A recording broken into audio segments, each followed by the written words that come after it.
I woke to a scream trapped in my throat, the kind that claws its way up but dies before it escapes. My neck felt wrong, too cold, too exposed. The air bit at my skin, sharper than it should have been under the heavy quilt I'd cocooned myself in the night before. For a moment I thought it was just the Napa Valley breeze sneaking through the cracked window of my rented cottage, a draft from the vineyard's endless rows of gnarled vines outside. Then my hand brushed something soft and foreign on my pillow. My fingers froze, heart lurching as I lifted them to my face. Strands of my own dark auburn hair, jagged and severed, clung to my skin like a betrayal I couldn't yet name. I bolted upright, the room spinning, my breath catching in sharp, shallow gasps. The pillow was a graveyard of my hair, clumps of it scattered like autumn leaves, each one a piece of me stolen in the night. I didn't scream. I wanted to, God knows I did, but something heavier than fear held me still. My pulse thundered in my ears as I swung my legs off the bed, the hardwood floor icy against my bare feet. The faint scent of burnt coffee drifted from the kitchen, a bitter reminder of the normalcy I'd gone to bed expecting. I stumbled to the bathroom, the mirror waiting like a judge. The reflection wasn't me, my hair once cascading past my shoulders, a proud cascade I'd spent years growing, was now a butchered mess. Even hacked, sticking out in clumps like a doll some cruel child had taken scissors to. My scalp burned where the cuts were closest, the skin raw and stinging. I touched the jagged ends, my fingers trembling, trying to map the damage. Who was this stranger staring back? Not Nova. The woman who'd ironed her crimson dress last night, who'd practiced her maid of honor speech until the words felt like a shield. Not the Nova who'd hoped, for once, to stand in a family photo without feeling like a ghost. On the bathroom counter, next to a chipped soap dish, lay the dull craft scissors from my kitchen drawer. The blades were smudged with my hair, glinting faintly under the fluorescent light. Beside them, a sticky note in my mother Lila's precise handwriting, the same script that had labeled my lunchboxes as a kid, that had signed my report cards with a flourish. "You'll still look fine. Focus on Elise's big day." Mom, the words hit like a slap, casual and cold, as if she'd just rearranged my life and expected me to nod and move on. My hands shook as I crumpled the note, the paper biting into my palm. I pressed it against the sink's edge until it was nothing but a tight, ruined ball. Tears burned behind my eyes, but I refused to let them fall. Not yet. Not for them. I stood there, staring at the stranger in the mirror, my breath slowing as I forced myself to think. Last night played on a loop in my mind. My sister Elise, all saccharine smiles, calling me from her hotel suite, her voice dripping with that fake warmth she'd perfected. "Just don't steal the spotlight, okay, Nova?" she'd said, laughing like it was a joke. I'd laughed too, brushing it off, ignoring the warning in her tone. Then Lila, hovering over me with that steaming mug of chamomile tea, insisting I drink it to calm my nerves before the wedding. "Big day tomorrow, sweetheart," she'd said, her smile too tight, her eyes too sharp. I'd sipped every drop, trusting her like the fool I'd always been. The tea had tasted off, faintly bitter, but I'd chalked it up to stress. Now I knew better. They'd drugged me, dulled my senses, and while I slept, they'd taken a blade to my identity. The rage came slow, not a wildfire, but a deep, smoldering coal in my chest. It pressed against my ribs, steadying me. I walked to the kitchen, my bare feet silent on the cold tiles. Lila sat at the table, sipping coffee like it was any other morning, her silk robe pristine, her face a mask of calm. My father, Victor, hunched over a cereal box, reading the nutritional facts as if they were the morning paper. He didn't look up as I stood there, my shadow falling across the table. "Less hair makes your face less distracting," he said, his voice flat, like he was commenting on the weather. Lila glanced over her mug, her lips curling slightly. "Maybe now someone will finally pity you." The words landed like a blade slicing through the last threads of my restraint. I didn't respond. My voice would have cracked, and I wouldn't give them that. Instead, I reached up, touching the jagged ends of my hair, feeling the uneven cuts like a map of their betrayal. Something inside me split open, not fragile like glass, but alive, like a seed breaking through soil. I turned, my steps deliberate, and walked back to my room. The cottage was small, a temporary rental for the wedding weekend, but in that moment, it was my sanctuary. By the door, my crimson scarf lay crumpled on the floor, tossed aside like garbage. I bent down, picked it up, shaking off the dust. The fabric was soft, a thrift store find I'd bought with the quiet hope of looking like I belonged tomorrow, of standing at Elise's wedding without feeling like an afterthought. I folded it carefully, smoothing it with my hands, and placed it in a drawer. Not today, but not forgotten. Back in the bathroom, I turned on the shower, letting the steam rise until it fogged the mirror. The water stung as it hit my scalp, rinsing away strands that slipped down the drain like a quiet funeral. I pressed my palms against the tiles, breathing in the heat, out the pain, until the tightness in my throat eased. I didn't cry. Tears felt like a gift they didn't deserve. After drying off, I wrapped the crimson scarf around my head, tucking the ends to make it look intentional. In the mirror, my eyes were red but steady. I applied a thin line of mascara, a touch of powder, just enough to look like I hadn't spent the morning swallowing rage. My crimson dress, bought with extra shifts at the diner, hung on the door. I folded it into a garment bag, my fingers lingering on the fabric. They wouldn't take this from me, too. The drive to the vineyard was a blur of Napa's rolling hills, the morning sun glinting off wet pavement from last night's rain. My hands gripped the steering wheel, knuckles white, but my breathing stayed even. The gravel lot crunched under my tires as I pulled into the venue, a sprawling estate with ivy-covered walls and rows of grapevines stretching into the distance. Workers bustled, setting up chairs and floral arches, their laughter mixing with the clatter of catering trucks. I sat in my car, letting the weight of what I was walking into settle. This wasn't just a wedding, it was a battlefield. I stepped out, smoothing my coat, adjusting the scarf. Elise's laugh cut through the air, sharp and syrupy as she spotted me. "Wow, brave choice with the scarf," she said, her eyes raking over me. "But don't worry, it's my day, not yours." Her words hung like cheap perfume, cloying and deliberate. My stomach twisted, but I kept moving, weaving through the setup to the reception hall. Inside, tables were draped in white linens, centerpieces glittering with excess. I found the place cards on a table near the entrance, scanning for my name. My heart sank when I saw it. Nava Bly. 2 letters missing, a lifetime erased. My seat was at the far end, next to the kitchen doors, where the clatter of dishes and the smell of grease would drown me out. I picked up the card, my fingers trembling, but no one noticed. They were too busy laughing, clinking glasses, Elise tossing her head back as Leela whispered something that made them both smile. I slipped into my seat, the kitchen door swinging open and shut, the scent of bleach mixing with floral air fresheners. A memory hit me. Me at 15, holding the family camera at Elise's college graduation, snapping photo after photo while they posed, while they hugged. When the prince came back, I wasn't in a single one. The door swung again, and I focused on its rhythm to keep my breathing steady. A plate of overcooked quiche was set before me, dry and tasteless. I forced down a bite, Elise's laugh rising above the hum of the room, Lila's voice echoing in perfect harmony. My father's hand grazed my shoulder as he passed. "You're here. Good," he said, then vanished back to where he felt more at ease.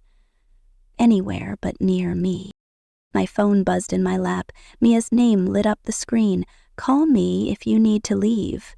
My eyes stung, but I blinked it away, catching my reflection in the metal push plate of the kitchen door. The scarf was neat, my face pale, my eyes too big, too tired. They didn't see me. Maybe they never had. The laughter around me swelled, glasses clinking, the world moving on as if I were invisible. I curled my fingers around the table's edge, the wood biting into my skin. If they won't see me, I whispered, so soft I barely heard it, they'll hear me. The thought clung to me as I stood, the clatter of my fork louder than I meant it to be. No one looked up. I excused myself, muttering about needing air, and slipped outside. The Napa sky was a pale blue, streaked with clouds, the breeze sharp enough to remind me I was alive. I walked past the catering truck, where a young couple giggled over a shared croissant, and found a quiet spot behind the venue. The gravel crunched under my boots, grounding me. My hands shook as I pulled out my phone, thumbing through it for something to anchor me. That's when I saw it. A voice memo time-stamped an hour ago, recorded without my knowing. I pressed play. Elise's voice spilled out, smug and syrupy. Don't worry, Mom. She won't say anything. She never does. Lila's reply was calm, almost amused. She thinks she'll outshine you, but she won't. We made sure of that. Victor's laugh followed, low and cruel. Girls like her need reminders to stay in their place.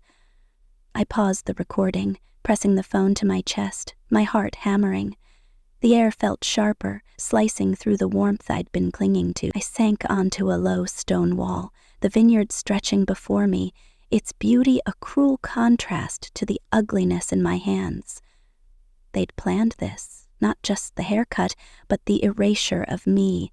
I was never meant to be more than a shadow in Elise's spotlight.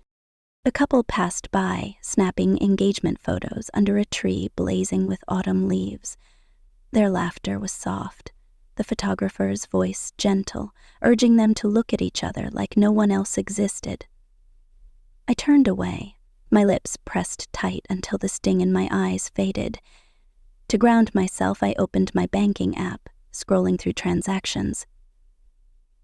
That's when the numbers hit me, transfer after transfer, wedding support, venue deposit, family fund, draining the savings I'd scraped together working double shifts, skipping nights out, cutting every corner to feel secure.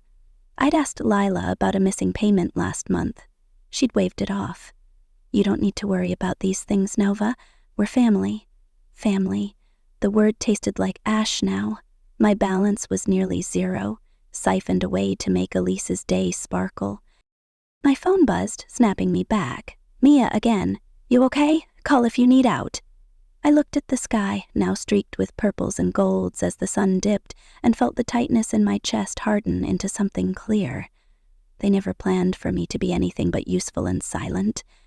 I pressed the crimson scarf to my lips, breathing in its faint scent of lavender detergent.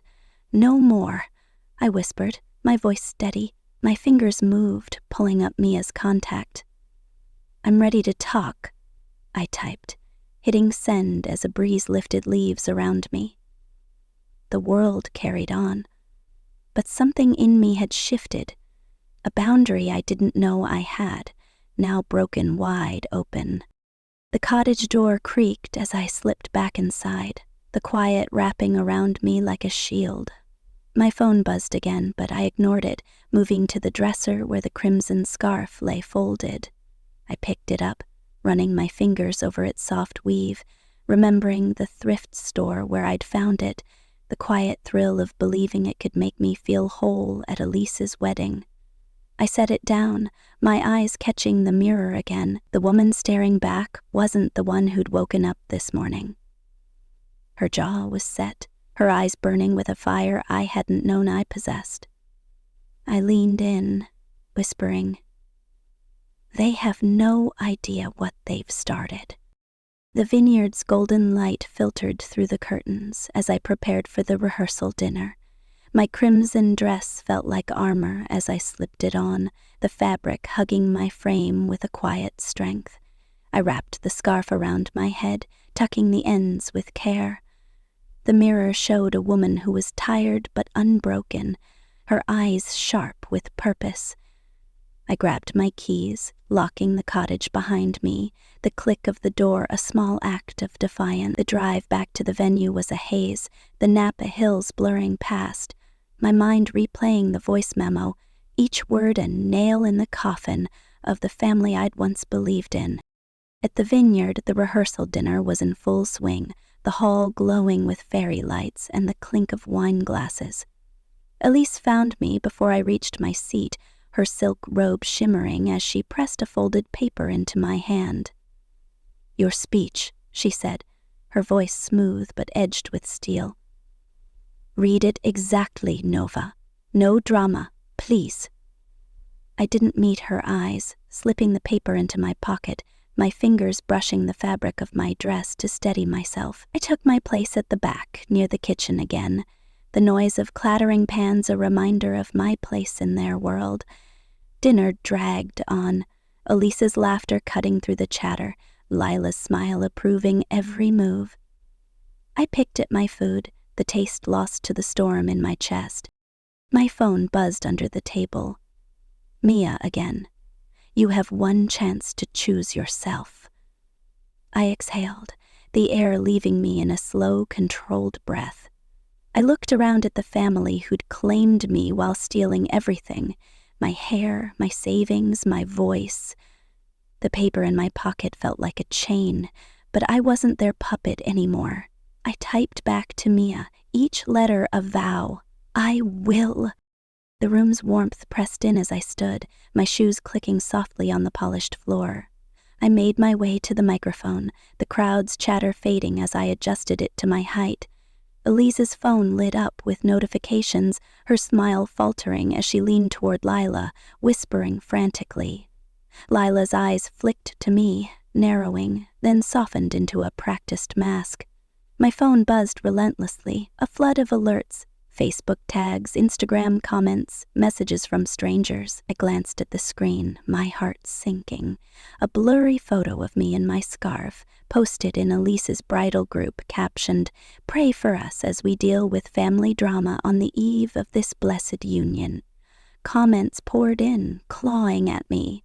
"Drama queen, always needs attention. Can you believe she'd pull this before the wedding?" The room tilted, heat flushing my cheeks.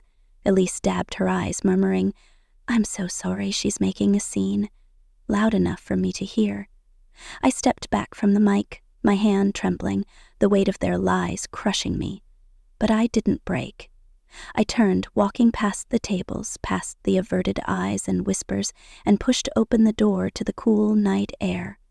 The vineyard stretched before me, silent and vast, the stars above sharper than I remember. I sank onto the grass, my scarf loosening, and let the first tear fall. Just one. They didn't get more. Back in my cottage, I locked the door, sliding down against it. The scarf fell to the floor and I buried my face in my hands, the noise in my head louder than the laughter I'd left behind. A knock startled me, soft, deliberate. Leela stepped in, holding a glass of water, her voice syrupy. "Nova, we can work this out. Don't ruin Elise's wedding. Be the bigger person." I lifted my head, my hair sticking to my wet cheeks. "Where would you do this to me?" I asked, my voice raw. She sighed, smoothing her blouse. "You always take everything so personally." She left, the door clicking shut, leaving the room heavy with dust and silence. My phone buzzed. Mia again. "They want you quiet. Don't give them that." I wiped my face, the sting in my eyes fading. "They don't get to write my story," I whispered, opening the Facebook app. Ignoring the flood of notifications, I started a new post, my fingers steady. "This is what they didn't want you to know." I hit record, standing before the mirror, the scarf around my neck like a band. My voice wavered but held as I played the memo, letting Elise's smugness, Lila's cruelty, Victor's laughs spill into the world. "This is who I am," I said, lifting my head to show the jagged cuts. "This is what was done to me." I posted it, the screen reflecting my tired face. The first like appeared, then another, then comments, shares. Strangers' words poured in. You're brave. You deserve better. But others stung. Why embarrass your family? Keep it private. Doubt flickered, but I pushed it down. Mia called, her voice a lifeline. You did it, Nova. I'm proud of you. Let it ride. I swallowed, whispering, They're going to hate me, she replied. They already decided who you could be. Now you decide. The notifications kept coming, my video spreading like wildfire. Parenting blogs reposted it, calling it a story of family control. The family group chat exploded. Lila, take it down now. Elise, you're ruining everything. Uncle Tom, this is family business. I sat on the bed, the crimson scarf in my hands, its softness grounding me. A message from a stranger stopped me cold. My sister humiliated me too. Thank you for saying what I couldn't. I typed back. You're not alone. Banging on the door jolted me. We need to talk, now, Lila shouted, her voice brittle. Elise's tone slipped through the cracks. If she shows up tomorrow, she'll regret it. I stayed still, the scarf tight around my neck. You'll hear me. On my terms, I whispered, the words steel in my throat. The banging stopped, their voices fading. I looked at the mirror, my eyes clear, the smallest smile forming. For the first time, I lay down without drowning in their silence, the phone buzzing unanswered as I closed my eyes, ready for what came next. The morning light slipped through the cottage's thin curtains, painting the room in soft golds and shadows.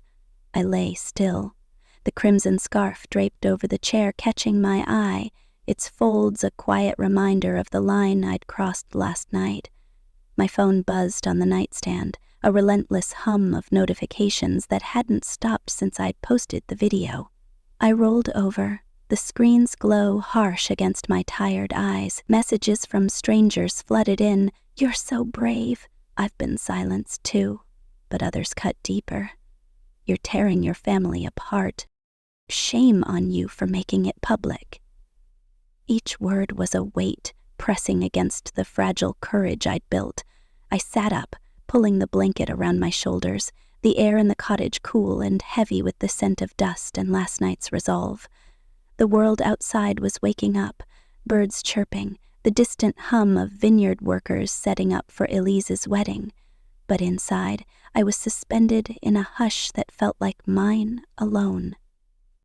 I brewed a pot of coffee, the soft drip filling the silence as I stood by the kitchen window, watching Napa's hills stretch under the morning sun.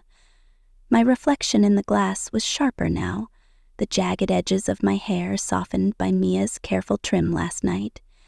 She'd sat me down in her hotel room after I'd fled the rehearsal dinner, her steady hands working scissors with a gentleness my family had never offered. It suits you, she'd said, her voice warm. You look like yourself. I'd almost believed her. Now, as the coffee's bitter scent curled around me, I wrapped the crimson scarf around my neck, tying it with a careful knot. It felt like armor, a banner of the woman I was becoming. My phone buzzed again, an email catching my eye. The subject line was stark. Cease and desist. Defamation. My breath caught, hands trembling as I opened it. A law firm, one Elise had bragged about hiring for her wedding contracts, demanded I remove the video immediately, claiming it caused irreparable emotional distress to my family.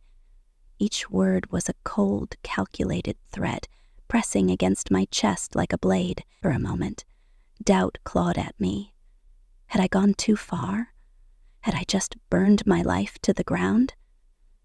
I set the phone down, my hands shaking, and paced the small kitchen, the floorboards creaking under my steps. The vineyard outside looked serene, its rows of vines stretching endlessly. But I felt like I was standing on the edge of a cliff. A knock on the door snapped me out of my spiral. It was Mia, her dark hair pulled back, her eyes sharp with concern. She didn't ask questions, just stepped inside and pulled me into a hug. "Truth isn't defamation," she said firmly, taking my phone and scrolling to the comments under my video. "Look at this." Messages from strangers poured in, their words like lifelines. "You gave me the strength to leave my toxic family. My sister did this to me, too. Thank you for speaking. This happens more than people admit." I wiped my cheeks. The tears I hadn't realized were falling, drying under Mia's steady gaze. "You didn't just do this for you," she said, her hand on mine. "They're waking up, too." Another notification popped up. A women's advocacy group in San Francisco had emailed, inviting me to speak at their upcoming event on resilience and reclaiming your voice. My finger hovered over the reply button, doubt flickering like a shadow. Who was I to speak for others when my own wounds were still raw? I left the email open, slipping my phone into my pocket. "Let's get some air," Mia said, her voice cutting through my haze. We stepped outside, Napa's crisp autumn air hitting my lungs, the scent of grapes and earth grounding me. We walked to a nearby lakeside park, the water glinting under the morning light, ducks gliding across its surface. A mother and daughter laughed nearby, tossing breadcrumbs to the birds, their joy a quiet ache in my chest. It reminded me of a childhood I'd tried to rewrite in my head, one where my family's love wasn't conditional, where I wasn't always the one left holding the camera. We sat on a bench, the breeze lifting the ends of my scarf. Mia handed me a coffee, its warmth seeping into my cold hands. "You did what most people only dream of," she said, her eyes on the water. "I still hurt," I admitted, my voice catching. "They're gone, and it still hurts." She glanced at me, her smile sad but steady. "Maybe it's supposed to hurt, so you never forget why you can't go back." My phone buzzed again. Seraphine's name flashed across the screen. "You destroyed this family." I stared at the words, my thumb hovering, then swiped them away, deleting the message without reading further. "I didn't destroy it," I whispered to the lake, the ripples catching the light like tiny mirrors. "I just stopped pretending." I pulled up the advocacy group's email, my fingers moving slowly as I drafted a reply, accepting their invitation. I read it twice, each word a small vow, then hit send. The message flew out, a quiet promise to myself. The lake whispered against the rocks, and for the first time in years I felt like I could breathe. But the calm didn't last. My phone rang, the screen flashing, "Mom." I let it go to voicemail, then Dad, then home. The voicemails piled up, their voices swinging from pleading, "Please, Nova, take it down, you're embarrassing us," to venomous shouts, "You ungrateful child, you've destroyed Elise's life." I looked at Mia, her eyes steady, and opened the camera on my phone. My reflection stared back, tired but unbroken, the crimson scarf a bold slash against my neck. "I will not be silenced," I said, my voice firm. "I will not be intimidated. The truth is not defamation." I hit post, the view count ticking up as I set the phone down, choosing to live without fear. The vineyard was alive with color as I walked back to the cottage, the autumn leaves crunching under my boots. I dressed for the wedding, slipping into the crimson dress, wrapping the scarf with care. The mirror showed a woman who was ready, not just to survive the day, but to claim it. I grabbed my bag, slipping my phone and earbuds inside, and stepped out into the crisp air. The wedding venue was a vision of curated perfection. Rows of chairs tied with ribbons, small pumpkins lining the aisle, the air thick with the scent of roses and anticipation. Guests milled about, their laughter bright, but as I approached, heads turned. Some looked away quickly, others lingered, their eyes scanning for the gossip they'd read online. I kept my chin steady, the scarf in place, each step rooting me to the ground. Elise saw me first, standing near a table of champagne flutes, her white silk robe fluttering as she strode toward me, heels crunching gravel. "You need to leave," she hissed, her lip gloss trembling. "Now, or you'll regret it." The fear that had always risen around her stirred, but it didn't take hold. I tilted my head, the scarf brushing my jaw. "It's your day, remember?" I said softly. "Let's not make a scene." Her eyes narrowed, but she turned away, her back stiff as she rejoined the crowd. I found my seat at the back near the kitchen again, my phone tucked in my lap, quietly recording. The ceremony began, Elise gliding down the aisle in her designer gown, her smile practiced, Leela's face glowing with pride. The officiant's words of love and promises rang hollow to me, their beauty a lie I could see through. Elise's eyes flicked to me, her jaw tight. She knew I was there. She could feel it. Reception followed, the hall warm with fairy lights and the clink of glasses. I sipped water, watching the crowd bloom around me, their laughter meaning nothing. Elise approached, her voice smooth as she pressed a folded paper into my palm.